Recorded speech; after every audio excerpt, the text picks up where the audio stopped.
സ്ഥാനാർത്ഥി പ്രഖ്യാപനം ഇന്നലെ തന്നെ പറഞ്ഞതുപോലെ പാർട്ടിയും ഇടതുപക്ഷ ജനാധിപത്യ മുന്നണിയെല്ലാം ആലോചിച്ച് മിക്കവാറും 30-ാം തീയതി പ്രഖ്യാപിക്കാൻ കഴിയുമെന്നതാണ് പ്രതീക്ഷിക്കുന്നത്.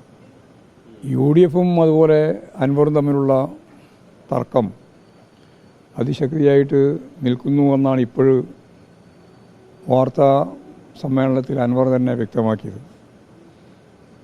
എന്നെ മുഖത്ത് ചളിവാരി എറിയുന്ന നിലയാണ് UDF സ്വീകരിക്കുന്നത് എന്നും പ്രഖ്യാപിച്ചിട്ടുണ്ട്. കാല് പിടിക്കേണ്ട എല്ലാവരെയും കാല് പിടിച്ചിട്ടും അവർക്കത് മനസ്സിലാവുന്നില്ല എന്ന പ്രയാസമാണ് ഇപ്പോൾ അൻവർ പങ്കുവച്ചിട്ടുള്ളത്. ഞങ്ങളെ സംബന്ധിച്ചിടത്തോളം ഇടതുപക്ഷ ജനാധിപത്യ മുന്നണി കഴിഞ്ഞ 9 വർഷക്കാലത്തെ പ്രവർത്തന അനുഭവത്തിൻ്റെ വെളിച്ചത്തിൽ ജനങ്ങൾക്ക് അനുഭവവേദ്യമായ വികസനം ഉൾപ്പെടെയുള്ള മുഴുവൻ കാര്യങ്ങളും കേരളത്തെ ഒരു പുതിയ കേരളമാക്കുന്നതിന് വേണ്ടി നടത്തുന്ന ശ്രമത്തിൽ അതിലെ ഏറ്റവും പ്രധാനപ്പെട്ട ഒരു രാഷ്ട്രീയ പോരാട്ടം കൂടിയായിട്ടാണ് നിലമ്പൂർ ഇലക്ഷനെ ഉപതെരഞ്ഞെടുപ്പിനെ ഞങ്ങൾ കാണുന്നത്. ആ പോരാട്ട വീര്യത്തോടുകൂടി തന്നെ സ്ഥാനാർത്ഥി നിർണയവും തുടർന്ന് അങ്ങോട്ടുള്ള പ്രവർത്തനങ്ങളും സജീവപ്പെടുത്തി മുമ്പോട്ടേക്ക് കൊണ്ടുപോകും എന്നാണ് പറയാനുള്ളത്.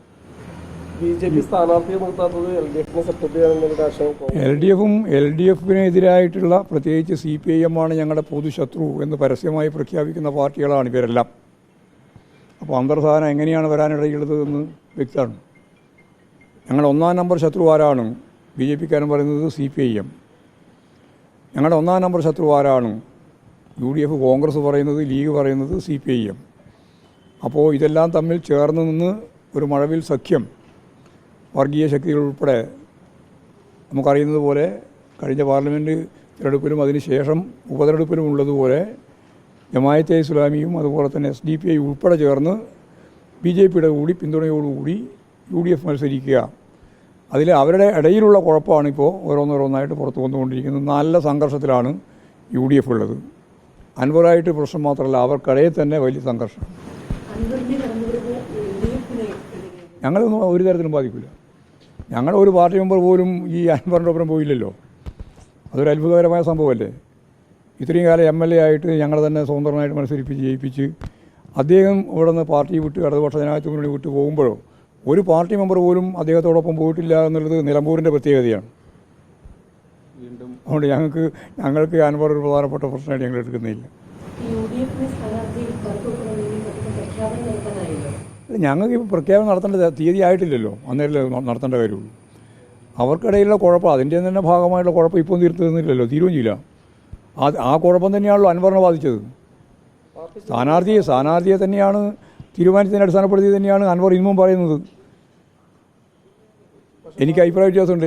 അതായത് UDF-ൻ്റെ സ്ഥാനാർത്ഥിയോട് എനിക്ക് വ്യക്തിപരമായ അഭിപ്രായ വ്യത്യാസമുണ്ട്. പക്ഷേ ഞാൻ UDF-ൻ്റെ ഭാഗമാണെങ്കിൽ അത് ഞാൻ സഹിച്ചോളാം എന്നാണ് ഇപ്പം പറഞ്ഞിട്ടുള്ളത്. അപ്പോൾ അഭിപ്രായ വ്യത്യാസമുണ്ട്, വളരെ വ്യക്തമാണ്. അപ്പോൾ ജനങ്ങൾക്കും അഭിപ്രായ വ്യത്യാസമുണ്ട്. ജനങ്ങളുടെ മുഴുവൻ വോട്ടും കിട്ടുന്ന ഒരു സ്ഥാനാർത്ഥി അല്ല നിർത്തിയത് എന്ന് അൻവർ ഇപ്പം പറഞ്ഞിട്ടുണ്ട്. അതാ കാര്യം. അത് തീരുമാനിച്ചില്ല. LDF സ്വതന്ത്രമായി മത്സരിക്കാൻ പോയ ഒരാൾ UDF സ്ഥാനാർത്ഥിയായി വരുന്നു എന്നൊരു ആരോപണം അൻവർ ഉന്നയിച്ചിട്ടുണ്ട്. ആര്?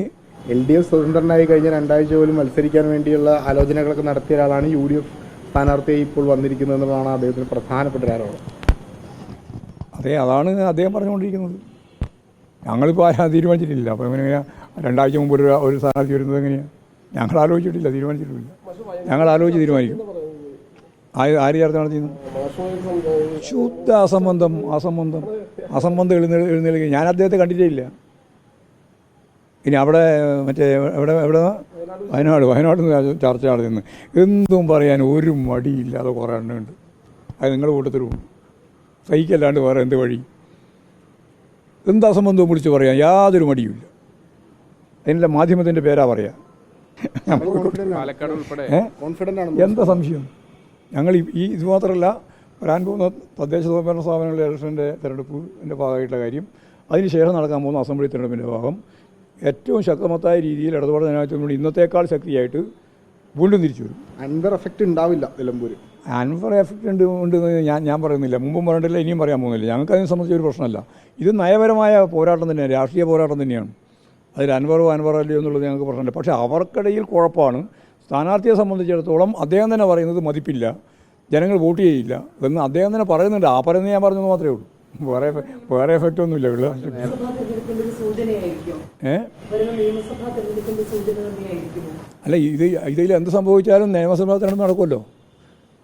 അതിന് പിന്നെ വേറെ സൂചന ഒന്നും നേരത്തെ പറഞ്ഞത് തെരഞ്ഞെടുപ്പ് നടക്കും എന്നുള്ളത് ഉറപ്പാണ്. ഉറപ്പിൽ ഞങ്ങൾ അവിടെ ജയിക്കും എന്നുള്ളത് ഉറപ്പാണ്. കേരളത്തിൽ വീണ്ടും മൂന്നാം ഗവൺമെൻറ്, പിണറായി ഗവൺമെൻറ് എന്ന രീതിയിലുള്ള തുടർച്ച ഉണ്ടാവും എന്നുള്ളത് ഉറപ്പാണ്. പറഞ്ഞത് ഭരണത്തിന്റെ വിലയിരുത്തലാവില്ല എന്നാണ്. ഭരണത്തിന് ഇനി എന്ത് ഭരണത്തിൻ്റെ വിലയിരുത്താനുള്ളത്? 4 കൊല്ലം കഴിഞ്ഞു, 5ാമത്തെ കൊല്ലത്തേക്ക് കടക്കും. ഇനി ഗവൺമെൻറ്റിനെ സംബന്ധിച്ചിടത്തോളം ഇതാ ഒരു പ്രധാനപ്പെട്ട ഭാഗമായി മാറുന്നത്. അതുകൊണ്ട് പറഞ്ഞതെന്ന് മാത്രമേ ഉള്ളൂ.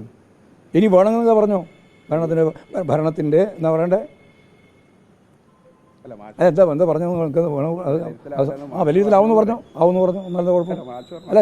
എന്താ കുഴപ്പം? പിന്നെ അങ്ങനെ പറഞ്ഞാൽ ഞാൻ പറഞ്ഞു കിട്ടണം അല്ലേ? നിങ്ങൾക്ക് എന്തും പറയാം. നിങ്ങൾ ചോദിക്കുന്ന പോലെയല്ല ഇത്. അവസാനത്തെ ഇത് പറഞ്ഞാൽ എല്ലാം കഴിഞ്ഞ് 5 കൊല്ലം ആവാൻ പോകുന്നു. 5 കൊല്ലം ആവാൻ പോകുമ്പോൾ നടക്കാൻ പോകുന്ന ഒരു തെരഞ്ഞെടുപ്പ് ചൂണ്ടിക്കാണിച്ചിട്ട് ഇതാണോ വിലയിരുത്തലെന്ന് ചോദിച്ചാൽ അതിനെന്താ പറയാ മറുപടി? ഇതാണോ മറുപടി? അത് വിലയിരുത്തലെന്ന് ചോദിച്ചാൽ വിലയിരുത്തൽ അതാണോ വിലയിരുത്തൽ?